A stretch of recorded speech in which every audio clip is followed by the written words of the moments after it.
Have you ever wished you could know your fortune without opening that little Chinese cookie?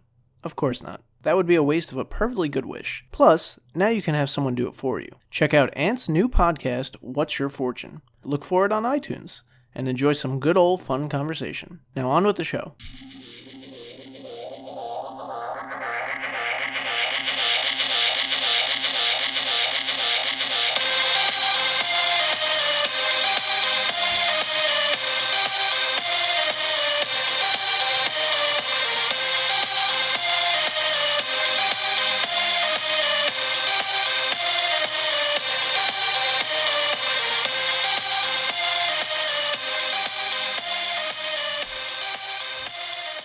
Hey everybody, welcome to episode 2 of Ghost in the Cloud, an anime podcast. For those who listened to our first episode, welcome back. And for anyone who's just tuning in, we're glad to have you with us. My name is Bridget, and with me is John. Hi everybody. Hey. And this week we're talking about Food Wars Shokugeki No Soma. But before we dive right in, let's get into some news. So this news came out, I think towards the end of last week, but we didn't have it up on our first episode. I thought this was kind of interesting. Cowboy Bebop is getting a live-action TV reboot. Yes!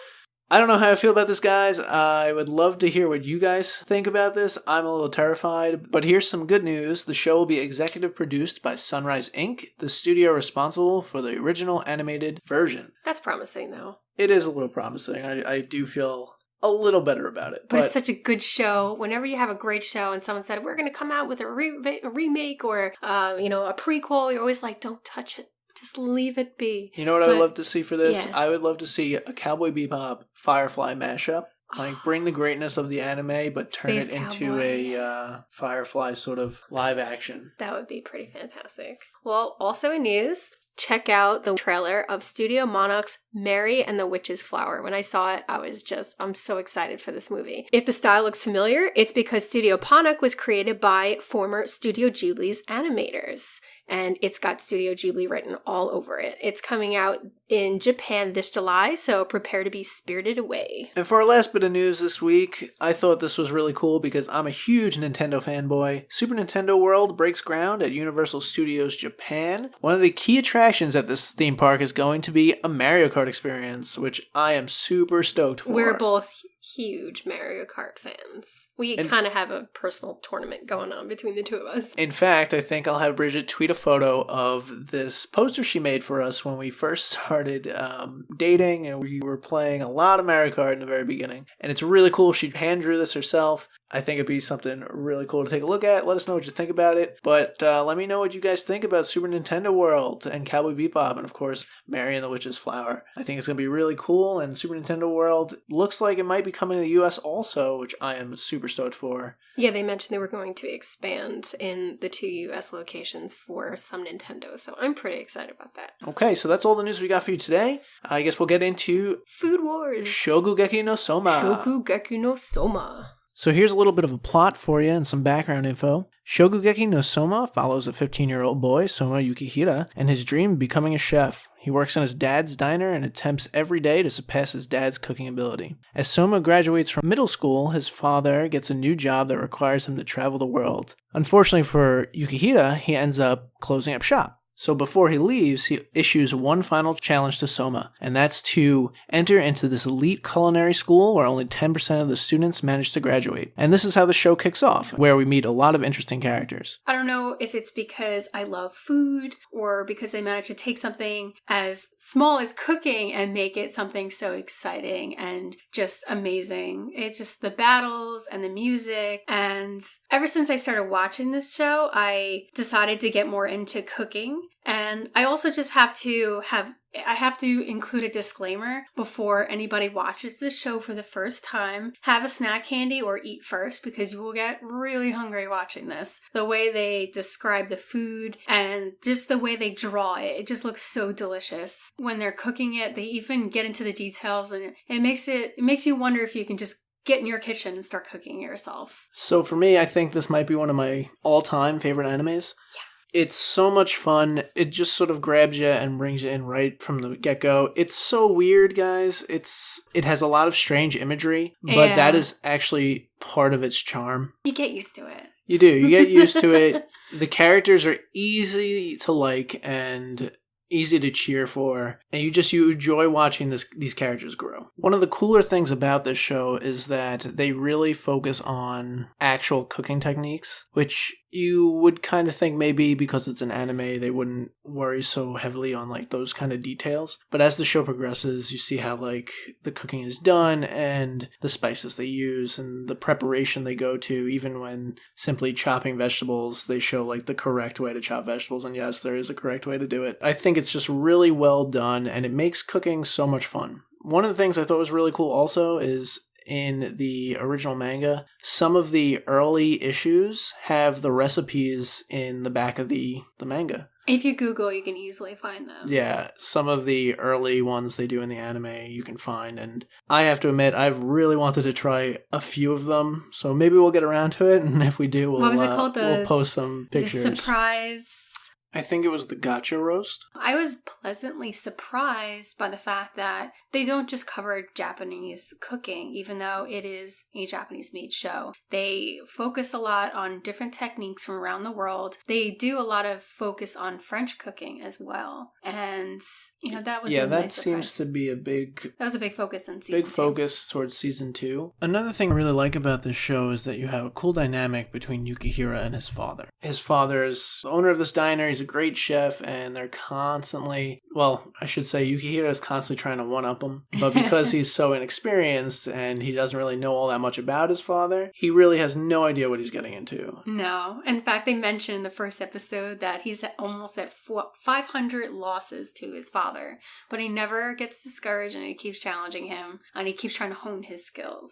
I like how throughout the show, they don't just tell you about the father, they kind of leave you breadcrumbs until they finally reveal that he did go to the school, even though by that point, he did, and you can see the legend that he left behind before his son started going. But I like that they didn't just come out and just tell you to your face. You had to kind of search for it. And I like that there's definitely some kind of connection between Soma's father and Arena, and we still to this day do not know what it is. So I like how the father is still a mystery. We should mention that Arena is one of the other main characters of the show. I'd like to talk about Yukihira Soma's character development between season 1 and season 2. He starts out in season 1 he has like a cocky arrogance to him a little bit. Like he already knows everything he knows about cooking. And why is his dad sending him to a cooking school? It's going to be silly. And when he gets there, he even announces in front of the entire grade that he's going to be better than all of them. And to have that that confidence and arrogance to say that to an entire institute that people that you don't even know, you haven't even started attending to yet, is pretty ballsy. And then as you get further into the show, as he starts to learn techniques, and he realizes he's just scratching the surface. And as you get on into season 2, you see that he really changes a lot, and that arrogance kind of melts away, and he becomes more humbled and more open-minded. And all he focuses on is improving and learning more and absorbing, and becomes this sponge. It's really interesting to see him grow as a character, and it wouldn't have been if not for his father to give him that push and send him to the school, which you learn that his father also attended. Yeah, one thing that they do constantly bring up is Yukihira will not only try to best his father by making a great dish, he'll also try to best him by making a terrible dish. They have this ongoing war of like trying to make the grossest of gross dishes, and I think the first one they introduced in the show is like squid with peanut butter. It's really rough. It's funny though. It's so funny that they get so happy and excited that they created a new level of disgusting, and they force their friends to try it. Yukihira's kind of naive to the fact of the people around him. He doesn't expect those other students to be nearly as good as him, and when they sort of surprise him, he's so shocked, and it's interesting to watch the character develop that way. Yeah, he has this like, oh crap, I need to study more, I need to practice more. What they do well in this show is create a variety of different characters that each have a different specialty, because there's so many different specialties in the food world. We get that in the show itself, and you'll go from small town cooking to these spice masters to this one character, Arena, who in I think it's like the second or third episode, they explain how she has what is referred to as the god tongue. Yeah, that basically means that since she was a young child, she has the most high class of taste buds, and she can distinguish everything that's in her recipe. And she has also the pickiest taste buds, which is why she is in the top of her class at one of the most prestigious culinary institutes, and she flaunts it. She thinks she's the best. And in her first meeting with Yukihira, she kind of like so brushes him off like, you're a bottom feeder. Like, you're from a diner. What do you know? He's the only transfer student coming into the school, and she's just like, you're from a diner? What are you doing here? But she quickly understands the potential that Yukihira has, even though she won't admit it. She will not admit it. She kind of hates him for the fact that he showed her. And it's really funny throughout the show. You kind of wonder if there's something there, if she really likes him, or if she actually genuinely hates him. But it's really funny wondering and seeing her reaction every time he excels and surpasses her expectations of him. She gets flushed in the face and mad because he's just from a diner. He shouldn't be this good. He should not have gotten this far. And this school, it's sort of like a college. They have their own dormitory, and even like initially the people in Yukihira's dorm don't like respect him. They don't really understand him. And one of the other main characters, Megumi, she is hesitant to be around him because he's attracted such negative attention right off the bat. Yeah. But they quickly learn that like he is something special. And being around him, learning from him, learning with him is going to be a heck of a ride. So the Shokugeki, which is essentially in Japanese, it's like a battle, right? The food battle. I'm not sure what it translates to, but that is what the show implies it is. Yeah, I mean, it's in the title, in the Japanese title of the show, but Shokugeki is what they call a match between... Usually two. I think it can be more, but it's usually a 1-versus-1 match.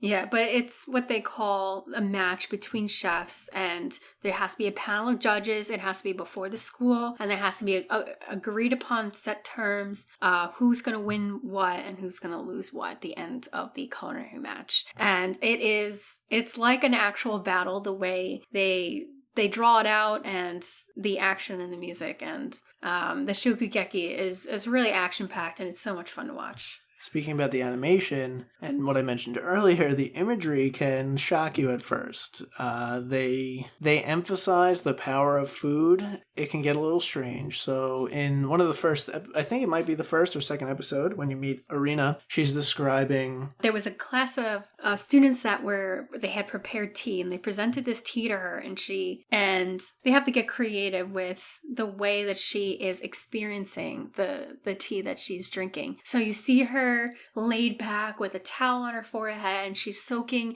in a natural hot spring, and all of a sudden she hears like a grunt, and she looks over, and on the other side of the hot spring is this ginormous gorilla, and it stares at her, and it's all smelly and gross, and then you see her back in front of the students again, and she's like, this tea is like I'm soaking in a hot spring with like gorilla, and everyone's looking at her like, what are you talking about? And she just tosses the tea at them, and it's great. Initially, when Yukihira arrives, there are these two characters, the Aldini brothers, and the older brother, he pegs Yukihira as his nemesis, and all he wants to do is defeat him in battle and show that he is the best. And it's funny watching this because pretty much out the gates, the Aldini brother, who has had this, amazing cooking life so far, is already behind Yukihira. A lot of the characters don't understand how this is possible because he comes from just a local diner. Yeah, that's true. It's funny too because at one point he mentions again to Yukihira that he's gonna beat him. He's gonna beat him in a Shokugeki. He's gonna show him he's better. And Soma kind of brushes it off as like a joke. He doesn't realize that he's almost threatened. He feels threatened by him. Speaking of threatened, it's interesting that this show doesn't really have a villain. It's true. The show does... There are characters, rather, that you definitely don't like. However... They're not evil. They're not really villains. evil, exactly. They're not villains. They're not villains in the traditional sense. I mean, they're going to be rivalries because it's a competitive school. And But out of the 1,000 students going there, only 100 graduate, so... It's a successful show. There's a lot of tension in it, but even though it has drive to it, there's no villain that pushes them like a normal show does. Yeah, and I mean, even throughout the first 2 seasons, although there are maybe 3 or so characters that you could consider as bad, they're really just using their specialty to their advantage. Yeah, I agree. But you'll figure that out more if you watch, so, which we recommend you do. Yeah, hell yeah. So the next thing we wanted to talk about was the way the school is sort of set up. They have a director, but they also allow the head students to help run the school, and they call them the top 10 elite. With Arena being at number 1. Of course. Now, Soma's goal, obviously, is to dethrone her, and you'll see him sort of advance. Not towards that so far in the show, but you see him advance in the overall first year class. And one of his dorm mates is actually number 7 in the top 10 elite, and he realized, I think, when he saw his ability, just how far he has to go, because he's not even number 1, and he well surpassed his abilities. But it's his ultimate dream to just knock Arena down and take her spot. I think it's his ultimate dream to knock every student down. Yeah, take their spot. As he made very clear in his first day when he told everyone he was going to beat them all. And then another thing was to find his specialty, because he does not have one yet. That's one of the more exciting things about the show, is watching the different styles of cooking. And as I said earlier, they do take a lot of actual cooking techniques of those specialties, and they, animate them into the show. Yeah, I like, let's see, there's one girl, one of the dorm mates, her specialty was meat, and she raises the farm animals in her dorm room. Just kind of funny. And then another one, he turned his dorm into a smoke room, and he specializes in like smoked foods and smoked salts, and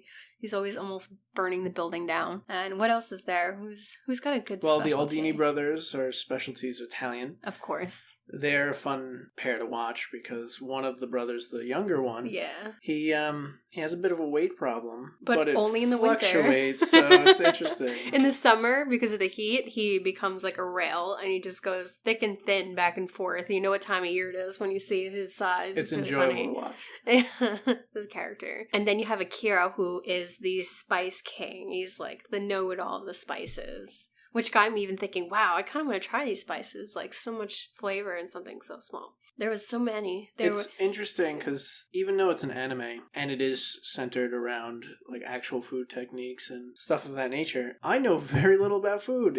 Like I realized. Yeah, I thought I wasn't doing too bad until I saw the show. I feel like I'm an okay cook, and I'll occasionally come up with something new, but for the most part, I'm very stick to the recipe. I don't think I could ever possibly come up with my own recipe. Now, if I was in this show, I can't even imagine what my specialty be. I'd probably be knocked out of the school within like the first I think that's a given that we wouldn't make it through the school. It's more like culinary boot camp. It's meant to fail most of the students the way it was designed, but just hypothetically, if we were in it and we had to pick a specialty. If I had to pick a specialty, I guess French food. French food might actually be my favorite food. I do love French food. Every time it's like a holiday, I'm like, let's go to a French restaurant. That's tempting. I also like Greek food, so. Greek food is pretty awesome. You know what? We haven't seen Arena's specialty yet. Even if she has one, maybe she's sort of like great at everything. We're not entirely sure. You don't get to see her really cook much. That's true. You don't. And her assistant has a really neat specialty, and it's food that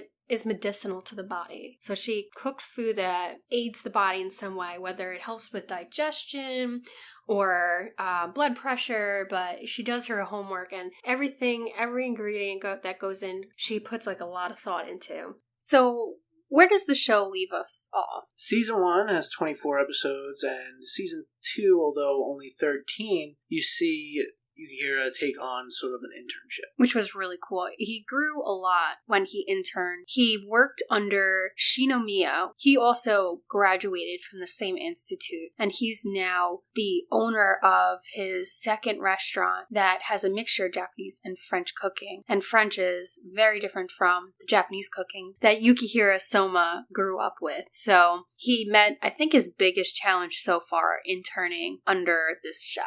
And I think he went sleepless the entire time. If I look back Watching the show, rather, I see Yukihiro, who's, I think, 15 at the beginning of the show. Yeah. And there are so many things he doesn't know about cooking that I'm just like, well, how could you not know that? I know that. But then again, I'm much older than Yukihiro. Not to mention, we grew up on a different side of the world and grew up with very different cooking. And at 15, I probably knew less about cooking than he does, so I really can't fault him for it. Yeah, no. And that's where season 2 leaves off. So there is a season 3. It's expected out in July, and rumor has it is it's going to focus on Yukihira and Arena, which is interesting. And also that the structure of the academy will be a huge focus as well. Yeah. There's other spoilers, but we close our eyes because we want to be surprised. For me, as long as they keep doing what they're doing and introduce more types of cooking techniques, I'll be entertained. It's a really funny show. Although I think it would be interesting if they did come up with like a villain, somebody or something that they can unite against, since we mentioned that there was no villain so far. That, and I really want to know what the deal is between Arena and Yukihiro Soma's dad. They know each other somehow. She has like a picture of them together, and she's much younger in the picture, and she seems to like idealize him like a father figure, but you don't know anything more than that, and I really want to know what is going on. I hope you're not implying that there's some kind of relation there, like they're related. No, I mean, that would be really weird, but I don't think so. I think that he's just somebody that she really respects, and I can't wait to see the look on her face when she realizes that Yukihiro Soma is his son. So that'll be hilarious. Yeah, that'll be funny. I would love to know his generation and the other sort of teachers, their rankings in the school. That would be cool to find out. That would be really cool. I mean, to get as far as being staff at the school, they had to be pretty high up when they attended there themselves. So here's an interesting tidbit, at least I thought it was. This anime and manga, I believe I've been saying that wrong. Yeah, it's manga. Has had 2 video games, actually, and unfortunately they only came out in Japan, so you can't get them. One for Android and iOS, and one for the Nintendo 3DS. We'll put those in the episode description in case you guys want to look into them. I'd like to hear you try to pronounce the name of it. Okay, are you ready for this? Shogugeki no Soma, Saikyō no Recipe. Yeah. That is the iOS and Android one. And here's the other one. This one might be a little more difficult. Shogugeki no Soma, Yūjō to Kizuna no Hitosara. Hitosara. Nailed Oof, that's rough. it. Nailed it. Oh, man. Yeah, it kind of broke my heart when I saw that the games were not released in the US, and I Googled some pictures of it just so I can see it, but yeah, Japanese only, unfortunately. So let us know what you think of the episode. Let us know what you think of the show, and if you were to attend this school, what would your specialty be? And any comments about our episodes, just hashtag GITC anime. Don't forget to hit us up on social media. We are on Facebook and Twitter. If you search for GITC anime, you'll find us right up. And we have an email. It's gitcanime@gmail.com. And our episodes will always be up on SoundCloud and iTunes every Sunday, 8 p.m. Eastern. And remember to join us next week as we review The Devil is a Part-Timer. Another great comedy. Talk to you next week. Bye, guys. Yeah.